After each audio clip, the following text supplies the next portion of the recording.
Palm Pond's ఏంది, మనకు సడన్గా ఒకటే రాత్రి బాగా వర్షపాతం వస్తుంది, మనం రాత్రి పోయేసి దాన్ని మనం ఎక్కడ ఆపుకునే పరిస్థితి అయితే ఉండదు.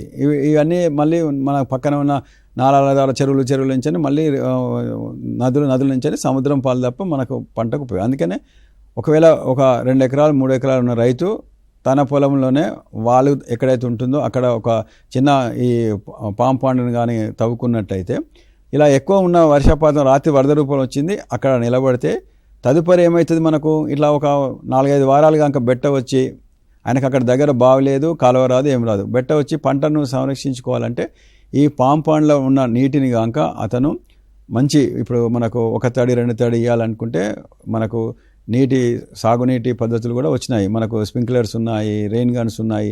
పలసగా 1 తడి కనుక ఆ ఉన్న పొలానికి అదే నీరు ఉపయోగించి ఇచ్చినట్టయితే కనీసం ఆ పంటను మనం బెట్ట నుంచి రక్షించుకొని దిగుబడి తీసుకునే అవకాశం ఒకటి ఉంటుంది.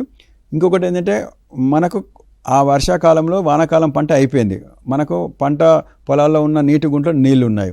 యాసంగికి మనం ఏమైనా సన్నద్ధం కావాలి, మనం ఏదైనా కూరగాయ పంట కానీ లేకపోతే ఒక నర్సరీ, వరి పంట అయితే నర్సరీ వేసుకోవాలనుకున్నా కూడా ఇక్కడ ఉన్న నీటిని ఉపయోగించుకొని మనము ఆ పంటను కూడా మనం మొదలుపెట్టుకోవడానికి అవకాశం ఉంటుంది.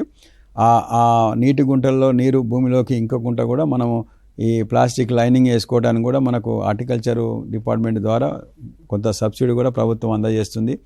నీటి గుంటలు తవ్వుకోవడానికి కూడా ప్రభుత్వం ద్వారా కొంత సబ్సిడీ ఉంటుంది.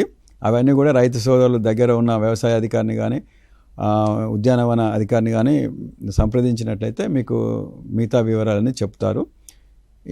ఇది ఏమంటారు, పామ్ పాండ్ టెక్నాలజీ మన పక్కనే ఉన్న మహారాష్ట్రలో, కర్ణాటకలో చాలా సక్సెస్ ఉంది వాళ్ళ దగ్గర. ఇది కూడా మన తెలంగాణ రైతులు కూడా అలవర్చుకోవాలని కోరుతున్నాను.